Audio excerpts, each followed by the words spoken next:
Hey, folks, and welcome to another episode of Encourage, Build, Grow, the podcast focusing on design professionals, helping them be better leaders, better communicators, and ultimately better people. Today, I have a great guest with me. His name is Scott Harvey-Lewis, and Scott is a structural engineer based out of Florida, specifically in the West Palm Beach area.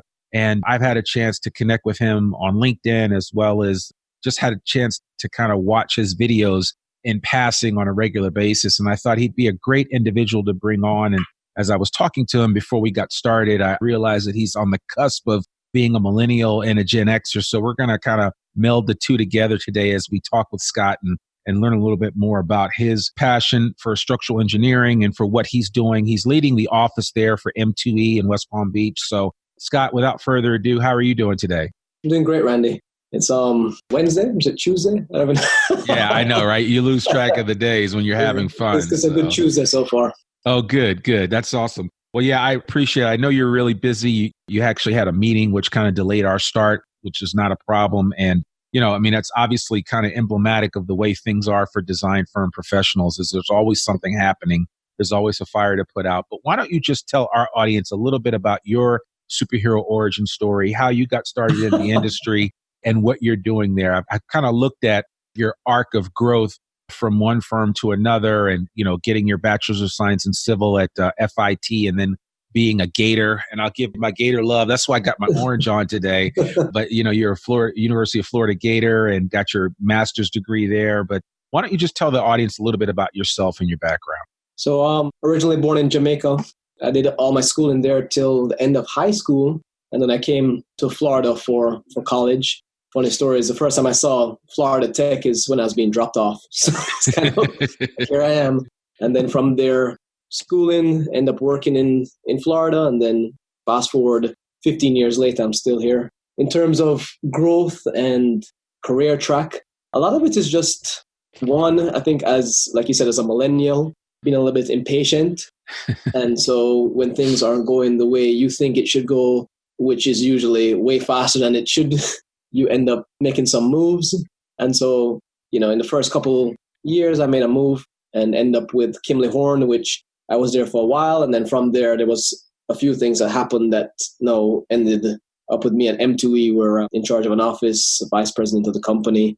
And it seems it happened fast, right. But a lot of it was just right place, right time almost. And then some of it was having to push yourself past some barriers, but it's not been easy. However, it's been a good journey. And with that, I think I've got a lot of experience in a fast, high-paced environment that I can share with young professionals and even with, let's say, leaders in our industry right now. Yeah, no, I love that. I think you're exactly right. I mean, this industry has for the longest time been, challenged at promoting people quickly if they deserve promotion, of course. I'm not saying anybody should be promoted just to be promoted. I think that there's a certain amount of elbow grease and time that needs to be put into it. But, sure. One of the things that we talk about a lot on this podcast, and again, I like focusing and talking to people like yourself because you kind of give a framework from which individuals that might be listening to this podcast that are just coming out of school and graduating with an engineering, architectural degree or any other professional degree that serves the design industry, you give them hope for what can be. Because I remember back in the day in the 90s, I can tell you, the refrain was constantly, hey, come to this firm, put your 10 to 15 to 20 years in, and then we'll talk about things.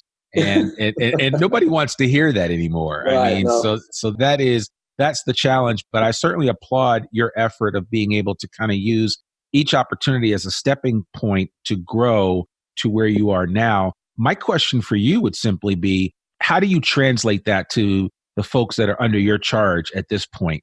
Because those that are coming in, you probably see yourself in them from before. So how do you kind of manage that and lead those folks? That's a really good question. And I'm still trying to figure it out. But, two things come to mind off the bat. And some of it is, this is me learning after making some mistakes. So first thing is you have to notice everybody's different. Right. So like I would initially attack it as if somebody was managing me, this is what I would like, which would only work with somebody that's like me, which let's say out of 10 people, maybe 2 at most. So I've learned you can't do like that. You can't manage people based on how you want to be managed. Right. You have to manage them on how they are and their personality. And then also another thing that I've realized is that you should reward good behavior or reward what you want to be repeated, and don't just, give people things unnecessarily. Give them what they deserve, give them what they need. But when it comes to rewarding people, you need to reward performance. And so if you put those two things into the mix, you individualize a person, treat them in a way that they appreciate, and reward their performance. And it doesn't have to be monetarily. It can be just a pat on the back or a good job or more responsibility, depending on what they like. Then that's the way to set them up for success. If you don't do that, then it's going to fail, and you're going to have somebody who's impatient. And it's not a problem. The thing nowadays is the market is hot.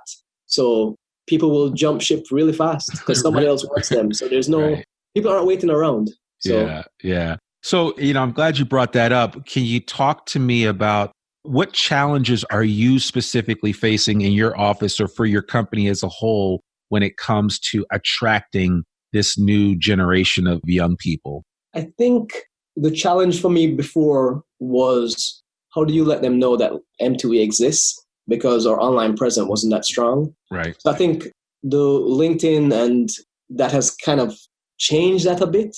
So nowadays I have people coming to me and people know of the company. And just like you said, you watch videos, you see it looks like a good environment. So I think that's changing itself. The biggest hurdle is just the market is hot right now. Right. So the power is with the person you're hiring. And so you have to adjust pay rates and different things and benefits to meet the market. And then you have to give more to keep them. And again, giving isn't like money, or giving isn't responsible. It's just giving them what is tailored to them, especially if they're a good person. Yeah. And have you found that, because as I was looking at the number of followers that you have on LinkedIn specifically, and I know that you post a lot of your videos on LinkedIn, you almost have like 7,500 people following you, which that's a lot of eyes on what you're doing, right? I mean, it's not like, you are a huge firm or that you have been all over the country doing structural work. I mean, you're in the southern part of Florida from West Palm Beach on down to Miami. And I mean, that's your little neck of the world, but you're making a difference with this information that you're putting out there. I'd be curious to know if you've had some people find out about M2E and more specifically about you just by virtue of your online presence. Well, I get a few messages a week just saying, thanks for posting, this helped me, or, anytime you're looking for this person, call me. So, and these are people I don't know, and people from different regions. Yep. So I think definitely just posting authentic, natural content has really helped, because nothing is really staged. There isn't time of the day where we're like, okay, we're going to post something fun. A lot of it is just candid videos. A lot of it is just us being ourselves, or just pictures of people starting. I think the basic thing is it's shown that we are just human beings. I mean, like engineering, we're not stiff and always working in numbers. You actually have people having fun as well. So I think most people don't think engineering firms are edgy or fun. It's more like, tight lace, which it doesn't have to be that way. Yeah. And it's so funny. I was talking with somebody yesterday about engineers and architects that sometimes get the knock of being introverts, but not every engineer or architect is an introvert. And we talked about the difference. There's a spectrum, and I don't know if you've ever read Daniel Pink's book, To Sell as Human, but he talks about the fact that, you have introverts and you have extroverts, but in the middle of it, you have ambiverts. And I actually believe that there are a lot of engineers and architects out there that are ambiverts. These are people that, may identify a little bit with the introversion side of things, but they can also be extroverted when necessary. And you seem like somebody that's probably like that you can kind of go on both sides of the spectrum. So. Yeah, I think I'm able to see both sides, because you have to be able to be focused and do, technical work. Yeah. But you can also have conversations with people and they actually like you. Yeah, that's important. I mean, people have to like you for sure. So have you guys, and when I say you guys, has M2E or you specifically in your office, are you being really intentional about how you create these videos and how you put some of this information out on social media in order to kind of give people, kind of peel back the curtain, if you will? Or is it kind of, because I know you said it's, some of it is happenstance, but it does seem like there's a method to your madness in terms of how you're putting things out there. So, okay. So when we started putting things out, at least when I said I'm going to start posting on LinkedIn, the first thing was just a random video of us moving. And at the time, I thought it did well. Got like 1,700 views and 50 likes. And I was like, LinkedIn is awesome. Right. And from there, we just started posting funny things. But then people would say, do you guys actually work? Or are you just having fun? And I was like, I don't want to convey the idea of that all we do is mess around and joke. Right. And then I realized things that I thought was really good content didn't do as well. And then I realized everything you do has to have some value to it. Right. So even if I'm posting a funny video, my tag, I try to have some value or some context to it. So, right. It won't be like, look at us having fun. And then a thing of fun. It'd be like, in a team environment, it's good to have fun. Studies show that fun is more, increases productivity. And here at M2E, we try to do that. And then it'd be a picture of us having some fun. So it'd be something useful. I try to tie it together more, and then I try to have a balance of some things are the people, something maybe about me, something maybe about the industry. But at the end of the day, it's to provide value to the user or whoever's watching it so they can say, okay, when something comes out, it's good to read this or watch it. Not he's selling us something or all these guys do is joke or here's a funny video of a cat. It's, it should be something that you want to click on and actually watch. Yeah, no, that makes perfect sense. I'm also curious to know, have you garnered a new client because of these videos? Have you had a client even acknowledge that they've seen the videos and maybe given you some kind of response that encouraged you? So there's a couple buckets there. So I've had new work come because of it. Okay. But that isn't the largest bucket. Right. I've had a lot of existing clients and colleagues laugh, and every time I call them, they'll be like, that last video you did was awesome, or thanks for this. So I think it keeps me fresh in the mind of existing clients. And the biggest savings for us, or the biggest value for me personally, was not having to use a recruiter to get good talent. Yeah. So, I recently hired 2 senior level professionals that would have cost me about $50,000 in recruiter fees. Sure. That came to me. And not because we posted something. It was just, hey, Scott, I'm looking to change. Is there anything in your office? Because I like what you guys are doing and what what you're standing for. Is there opportunity there? Wow. Okay. So to me, that's huge. That's huge. So in a year, I probably cost savings of $100,000 or more just in posting. Well, I mean, and I'm glad you mentioned that, because there is the real value of that. As I tell people, that's why I do these podcasts, because I think there's a value in everybody sharing their story. I mean, you have a story, your competitor has a story, everybody has a story. The unfortunate thing in the design space is that most people don't tell their story, or you learn about it by accident. And you're being more intentional. And I think intentionality is key when trying to get out there. And as you said, it's not rocket science. You're kind of just being you. You're sharing what's happening on a regular basis every day, and people are seeing the fact that you guys are the way that you are, and it provides context for the type of environment someone might like to work in. Right. And I think that's really important. And I'm glad you mentioned that, because I've been doing recruiting in this space since the 90s. And I got to say that, when I first started recruiting, I was telling people a while ago that we used to source out of a phone book, and people were like, a phone book? What's that? And nowadays you have so much available that I can almost find out about anyone, most people. Now, there are a lot of people in the design industry that aren't online, or at least they're online, but they don't have a public persona. I mean, you have a public persona and you're utilizing it to your advantage. And so, my thought would simply be that if more leaders in the design space like yourself used their public persona to kind of share what they're doing on a regular basis and just document. They don't have to create anything special, but just document what they're doing. People will be interested in seeing what they have to share. Sure. Yeah, and one thing I realized too is, like you touched on it, was a workplace. You can say we have the best place to work, but that may not be true, because it might be the best place to work for you. Right. Like you said, I might be putting videos out and it attracts people that find what I am doing attractive, whereas somebody else may say, hey, I would never want to work in an office where it's an open layout. I want my own office. These guys are noisy. this is not true engineering. It's too much laughing and joking. Like, we guys are serious. So at the end of the day, it's what's best for you. And but I do think the commonality would be you treat people with respect. Everybody's equal. There's opportunity for everybody. And I think one thing that was missing for me as an engineer growing up, sounds funny, as a young engineer was, since you say I may be ambiverted or extroverted, whereas I might have been working for introverted people or more analytical people than expressive, I was seeing more of a problem than as, okay, this guy has some strengths. Right. And, I've never been a bad student. I've never produced bad work. Like, I've looked back at stuff and I'm like, I was always really good. So it would just have been somebody saying, okay, he's different. Right. Let's just learn more about him. And because I've always had good intentions. So, but there was not real coaching. I think it's people usually dismiss something that's different as something bad right off the bat.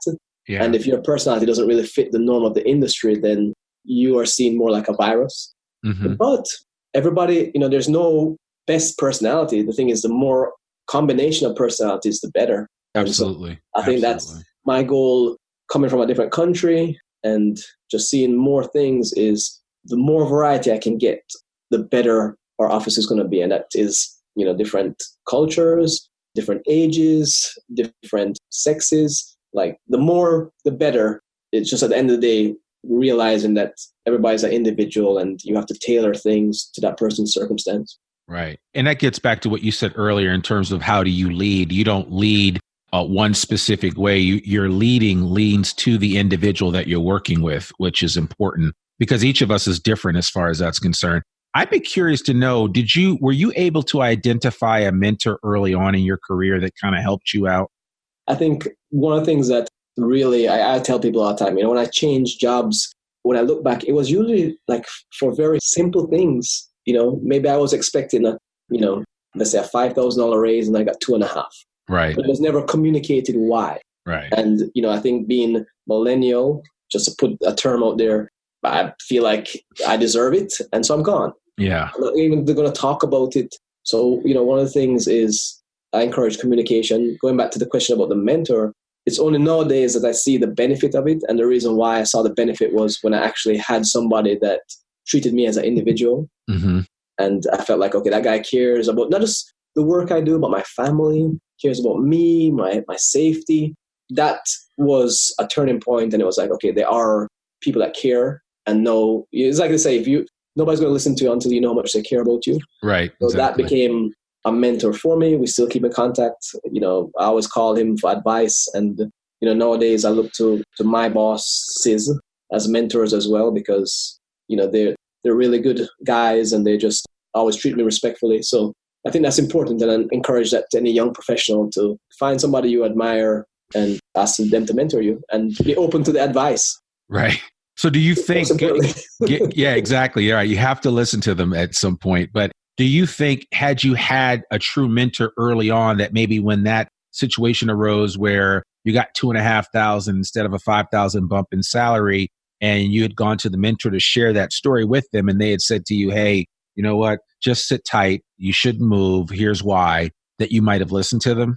I would have loved that. And I think not everybody's like that. Some people want to learn the hard way. Oh, of course. Yeah. But personally, I really like good explanations. So if somebody said to me, hey, Scott, you got 2.5 versus 5, but that actually is a good percentage. Yeah. And if you want to get more, you got to look at your classification and realize that these are things that you're missing. Yeah. And everybody appreciates your work and thinks that you do a good job, but you got to not pay so much attention to this and think about this. And also, it's a long game. Yeah. It's not, in spurts like every year. And so I would appreciated that. But I never got that. Yeah. And I guess I'm just it was more of a leading question because it's one of the things that I keep saying to firm leaders and firm owners is that creating, and I don't know if you guys have it currently at M2E, but have you worked to create a mentorship program, like an intentional mentorship program at all? No, we were talking about that, I think, earlier in the year. And, it's like one of those things that we're like, okay, we're going to do it. And then we're in the third quarter now. But I'm intentional with it, but there's nothing company-wide that's intentional and formal, And again, going back to personalities, not everybody, even if I want to mentor, so let's say you, and our personalities clash, I may not be the best mentor for you. Right, right. I might say something real like, hey, just do your job. And you're like, you're too harsh with me. I don't like you. Yeah, no, and I appreciate that. That makes a lot of sense. I think the other thing too is that because I just recently did a training on mentoring, and one of the things that I've learned in doing my studies, and I've had mentors throughout my life, and I've got you beat by a few years, so I've made my mistakes, and I had those wounds to prove it of just trying to do things on my own volition and own accord. But what I found was that even if you can encourage people getting into a mentoring program, the misnomer is that you have to find a mentor within your own organization. And that's not always the case. I think sometimes just showing people, hey, this is what a mentor is, you need to go out and find one. It may not necessarily be the person that works with you. It may not be you, Scott. It may be somebody else. It may be somebody that you worked with previously that you just had a good relationship with, and that they're willing to give you a big picture view of what you need to be doing and how you need to be thinking about things, and just giving you some guidance and providing that wisdom in a non-judgmental way. Sure. I think we all need that. I think that's beneficial for all of us. So yeah, I think it's been described as like just having a coach. Yeah. So it's almost, there is a difference between a mentor and a coach, because I've talked about that before. When you think about a coach, you could have a coach that is another structural engineer that has done the things that's LEED certified, that's kind of been there and done that, and will walk you through a lot of the stuff that you will normally encounter within your career as a structural engineer. That's more of a tactician approach, which is really what a coach is, right? Like John Wooden taught Kareem Abdul-Jabbar how to be the most amazing basketball player in every facet of the game, which is why when you look at his numbers actually are better than Jordan's numbers over his career. Right. And so and the coach, and it's equally important. I'm not saying that coaching isn't. I'm just saying that sometimes with a mentor, you get somebody that gives you more of a kind of life, like full, big right. picture. And it does apply in so many different ways. And some of those people can really, if you listen to them and you're willing to find somebody that genuinely cares about you, because I believe that has to exist in a mentoring relationship. It has to be, you have to connect with somebody on a personal level first before you connect with them on a professional level. Sure, right? sure. Because yeah. And so I just think that that's really important. And I only say that to say is I'm still processing that for a lot of people. And I just think more design firms need to be intentional about creating that type of environment, because what you would probably find is that when situations like what you described earlier come up, people aren't as quick to make a move because they're not making decisions in a vacuum, but yet bouncing that information off of people that they highly respect and that they know care about them and really, want to see them succeed on the larger stage of life. Sure. Yeah, I agree. Yeah. So that's important. Anyway, that's my soapbox. So listen, I want to talk a little bit about communication, because I know that things have changed a lot, and obviously how you communicate might be different with the different generations in your office. But what are some of the biggest challenges that you guys have dealt with from a communication perspective to make sure that things are smooth, right? Because when you think of communication impacts a design firm in a lot of different ways. One is just whether you're communicating internally with your project team, how you communicate directly with the client, or the lack of communication with a client can create problems.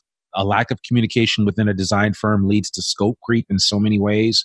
So I'm just curious to know how you guys are dealing with communication, and what are you finding that works on a regular basis? Again, I have I haven't figured it all out, but I know that we've made some mistakes in the past that show how not to communicate. So I think the keys to communication I'm learning is you want to not just tell the message, but give the understanding of why. Right. So that you can get buy-in and open the floor for communication so that you can process everybody's opinion. So I think if you look at who the decision is going to affect the most, then that person or that group should be the person giving you the most feedback. So let's say we want to roll out a new benefit, and we think it's a great benefit.